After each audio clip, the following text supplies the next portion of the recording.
Abusha for Christ as we and come in and the name of Babaja Assam Kakra, well, Assam no like a Konya Christopher Faso, a bomb pie, like your uncle fool the brew, I must say, 19 young coupon or if we say a bomb pie, a bar, and so a new year and your day.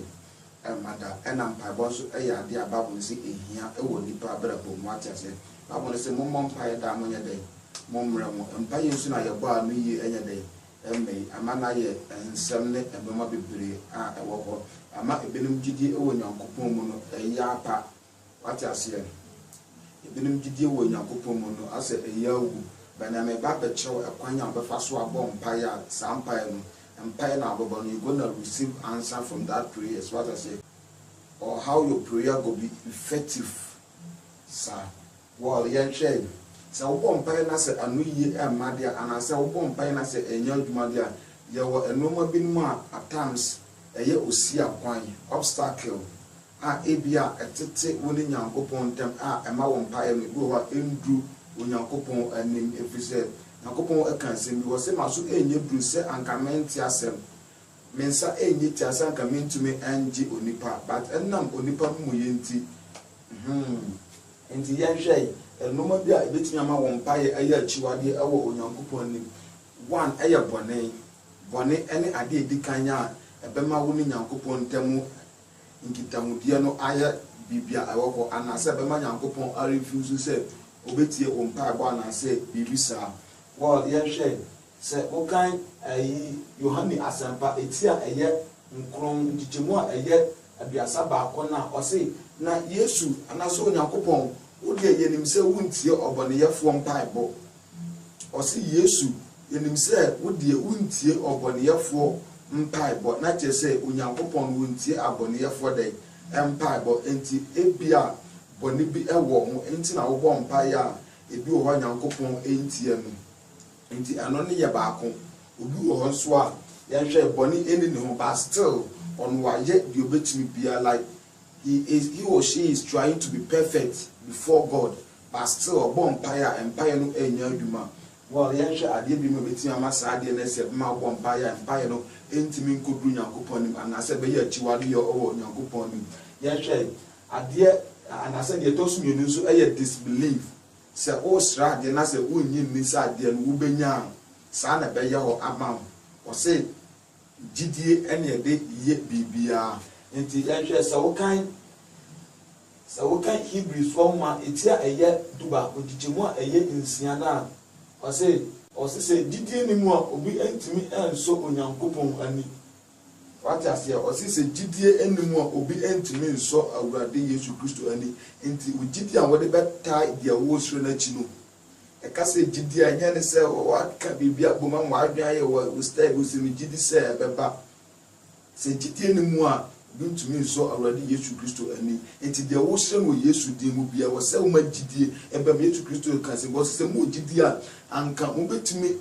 se mu ogidie te snapi abampa anka mo betumi aka akire me poise tutuko gupum na anka betie mo na kire se de gidie ene ye bibia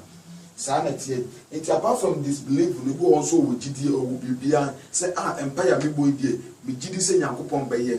ekuri a mepe a mebo ho pa die me gidi se Nyankopɔn bɛyɛ sika se me gidi se Nyankopɔn bɛyɛ na so still oya still enkosiaga what I say yan san so nhwe de toso ne se bema on bible ebi wo hɔ anu yi emma anase enya adwuma one meaningless or pointless player se o ka bibi na se aba enimu a eno so like o sa se obo sa mpaye na anu yi enya den emma adia entiase enimu meaningless pointless like wo nimba bia wo start na wo nimba bia wo end sa prayer no so enya adwuma o be bisa se na meaningless and as pointless prayer kra and then ya hwe se ukobɔ mpaye bi se empire and as meaningless prayers and as pointless prayer no bi se obɛbɔ mpaye ka kire Nyankopɔn se Yesu matamfu kwabna matamfu adwa and as matamfu sanu Onyankopɔn kum ni mame Nyankopɔn ɔnyɛ sa adwuma no efisa wo kan Bible na wo se ye nam honam de nanso yesa na yetu no sunsun mu enti ase wo mu ɔse yɛ namhunamani nanso ɔsa na yɛtu no sunsun sɛ ɔkɔbɔ mpae sɛ nyankopɔn asumasi kwabena asumasi kwadwo ɛne asumasi ade nyankopɔn kum wɔn mama me a saa mpae no ɛnya adwuma tam bia wode w'ani bɛhunu saafo yi nti sɛ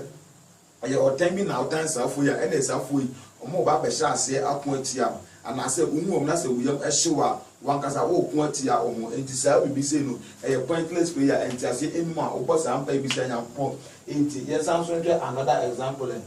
sɛ wobɔ mpae na wode w'ani sɛ wobɔ mpae na wode w'ani agegye obi sɛ asumasi na ɛyɛ me anaasɛ ɛyi menkɔsoɔ ɛyi mahwe aseɛ ne maade nyinaa asumasi ɛnam mu bi saa mpae no nso ɛnya adwuma wata sɛ wode w'ani bɛbu obi wɔ w'adwe mu sɛ asumasi ɛnam mpae no mu bi adan a wayɛ biribi atia anaasɛ ɔno ayɛ akasakasa bi sɛ wobɔ mpae wɔ sɛ ɔma otirim ɛyɛ ɔfan bɔ mpae bɔ mpae no sɛ ebia wo bode wonnim nipa a ɔno edi asie bɔ mpae ne saa wode bɔkyi onyankopɔn wate aseɛ enti deɛ ɔno wo di asie no onyankopɔn nankasa enim no ne bedi but wode obi ho nsɛm asɛ wode nipa bi di ɛhyɛ wo tirim sɛ asumasi na ɛyɛ me na me bɔ mpae atia na saa mpae no nso ɛnya adwuma ɛno nso ɛyɛ pointless prayer yɛnsan so hwɛ ade foforɔ wɔ ha sɛ wobɔ mpae aka kyerɛ onyankopɔn sɛ wopɛ kunu na still woda so te mpratwe mu onua mesrɛ saa mpae no ɛnya adwuma ɛno no ɛyɛ pointless anaasɛ meaningless prayer sɛ wɔne obi te hɔ na still wobɔ mpae aka kyerɛ onyankopɔn sɛ wopɛ kunu saa mpae no ɛnya adwuma nti noma bi sei na ɛma yɛ mpae bɔ ɛdu onyankopɔn anim ɛne sɛ wobɔ mpae sɛ nyankopɔn ma wonya sika wɔbɛ a wonya adwuma biara ɔsɛ gyidi adwumayɛ ɛnim no ɛyɛ gyidi ewie ɛyɛ hunu wobɔ mpae sɛ nyankopɔn ɛma wo sika nso a wonya adwuma biara nti saa gyidi no ɛnya adwuma ebia nka wobɛtumi abɔ mpae sɛ nyankopɔn ɛma wo adwuma nyankopɔn ɛma wo adwuma no nti aseɛ wɔ mu but wokɔbɔ mpae sɛ nyankopɔn ma wonya sika a menua ɛno no wo sti wadagye ɛwɔ mpaebɔ ho ɛno no ɛnyɛ adwuma biara enti na saa no ma yitie sɛ deɛ mabobɔ su sɛ emu bia ni hɔ a like ɛwɔ wo ho a anaasɛ wo deɛ wayɛ you are just trying to be perfect before God enti watra sɛ wobɛdi wei nyinaa so watwe ho afiri bɔne nyinaa mu wanya nyankopɔn mu gyidie wobɔ mpaeɛ a wobisa ade papa wobisa ɛnɔɔma ɛho hia awurade wobisa ɛnɔɔma nteaseɛ wɔ mu a still wo deɛ wayɛ a wo mpaebɔ ɛmma still ano yi ɛmma ɛniɛ ebi wɔ hɔ nso a wobɛbɔ mpaeɛ no collect ebi a nyankopɔn mepɛ awoɔ wowɔ kunu wowɔ bibia aha ɛna yɛ kan sɛ pointless prayers no baako sɛ wobɛbɔ mpaeɛ aka kyerɛ nyankopɔn sɛ wopɛ awoɔ na woyɛ bi a wɔnware yɛ anaasɛ wote mpena twɛn ware mu saa mpaeɛ no ɛnya adwuma saa na ɛteɛ nti ɛmfa nsɛ bi a wobɔ de watwe ho afiri no nyina mu bɔne bia mu watwe ho afiri mu wowɔ gyidie wobɔ mpaeɛ a wobɔ deɛ nteaseɛ ɛmu ba sɛ wo mpaebɔ ɛnya adwuma wɔl yɛhwɛ ebi wɔ hɔ a ɛkwan a wofa so ɛbɔ mpaeɛ no so te sɛ ɛyi ɛnɛ ɛwura yi ɛkwan a kristofo fa so bɔ mpaeɛ ɔmo bɔ mpaeɛ a ɛna awurade yɛsuo yi yɛkumo yɛbɔ ne tuo yɛtia wɔ nsɛm so o wokan baabɔ na ɔse na tama mose wuyɛ no ɔbɔnsam ɛbaa sɛ anka ɔne nyankopɔn ba bɛprepre amu ne ho na nyankopɔn bɔfo a ɛfrɛ no makia epie hɔ na sema makia ɛka yɛ ne sɛ nyankopɔn din ɛnka w'anim anaasɛ mede nyankopɔn din ɛka w'anim wate ase saa asɛm na makia ɛka na bible ɛka sɛ makia mpo a wɔyɛ bɔfo mpo no wanka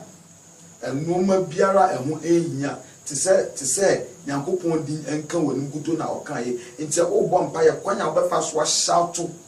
wobɔ mpaeɛ asɛ biribi afiri awurade hɔ a it's the same thing to our relationship or daily relationship so wo sra dia afiri bi wona sɛ wontimi mbisa no gidigidi dia adentina wo sra dia afiri nyankopɔn hɔ na woyɛ sɛ wo bɔ boxing wokɔ asɔre da mu a obi wɔ hɔ a watena se gidigidi paa ɛna ɔde ne nsa boro fam awurade a yɛsue me paa wo na wotwe mu deɛ sɛ wɔmama nya sika deɛ yɛsue baabi bɛsi o saa mpaeɛ no menua wo sɛ wadagye ɛnya adwuma yesu sɛ mo bɔ mpaeɛ a mo repeat words no mo keka mo te sɛ abosomsomfoɔ no na kyerɛ sɛ ɔbɔ mpaeɛ ana mo ɔsɛ mo bɔ mpaeɛ a mo keka mo sɛ abosomsomfoɔ no na mo repeat mo nsɛm na mo susu sɛ like mudede and I say a quanya mbefa so bisa ade no na be mamonya na da bi da na mum so ba twa ho afri sa no mo ya me bubo so yi no so ba twa ho afri ni nyina ho eno na be ma mo mpa bo no aye den aye effective e wo Nyankopon nim wo ale yentwe wo bo mpa na so so hu say mpa na wa bo Nyankopon ati a right after say wa bo mpa no awia no se mpa na wa bo no wa uji hu di se bo ni bia no mu na se mpa na wa bo no enti ase na so wo gidi a wo bo mpa ye wi just remain silent tena sidi wo de se akonyo bi mukura pe na tena ana se wo mpa so kura ye se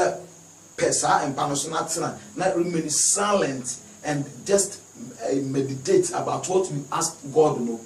during ano within no after 20 minutes like when you ever say you are falling asleep. Not that you are falling asleep, but this time say unyo D4. Na say na unyo D4 ni tisi Nyankopon pese o na wo kasa. This say ode na ayeden eto so. Enti no no enya na sometimes a friend vision. Enti numu na Nyankopon ebe ya kira o say empire na wabo no say na meye. Enti ase o matiefo. Enti wuje we nyina wia me gidi say empire bia no a obeba Nyankopon enti e na empire ye kase Nyankopon ati o mpagba na say o empire bo aduan pon ma na anu nche so obeye sa wo tro letter na say kodu aduma mu na anu nche say afo aduma but I was say we make sure say o krata no obekwa ko dro aduma mu enti also make sure say o mpagba no akodu Nyankopon nim enti say dem kan ye no wo bo empire ni wia transit just think about what you ask God no meditate the thing for about 5, 10, 15, 20 minutes. I will show you 20 minutes. And no one in Yakopon ever done it to at the actual say, as some will be salmon or may yam, maybe I may be saying, and I said the salmon or may be saying a battle into Yakopon better than the actual in the forms of, and I say in the form of vision. Yeah, I'll cheer for Yankon soon be uncoming out. And then I seen a day and children will be see Uncle Pon or Manabasa Casino Elmosuna on Shamode, not on Telmon Piebo. Me gidi say ye maka no obedi so amobeti na mobeye wo a wahwe sa video we ope enchechire bi ti say na ope say onhunu osoro ahini mo hintasem no me sure say sa video we akasa o hwe no sa video we akasa o hwe no me sure say like sa video we akasa o wia sa wo hwe no YouTube nso me sure say me channel no subscribe to my YouTube channel no say video we akasa o hwe no say wanya bibipa afimu and I said akoyi edi amawa selve na o na wo busuafo nso enya binhwe ebi wo ha obo mpaye gidi onim se bia na mpaye na kwan obefa so shout na be manya Nyankopon ati Nyankopon said na so mu nye duru and I said nsa enye ti asanka enso oje but na me mu ye tinti se otimi twe ho fra mu ye ene no mo ya me bubo so ya me gidi se obia no na mpaye bo beye achiwade e wo Nyankopon wanim Nyankopon no mu nyina ntra. But I must say when I find a video, bye bye, Macram. I'm always at your service. Thank you.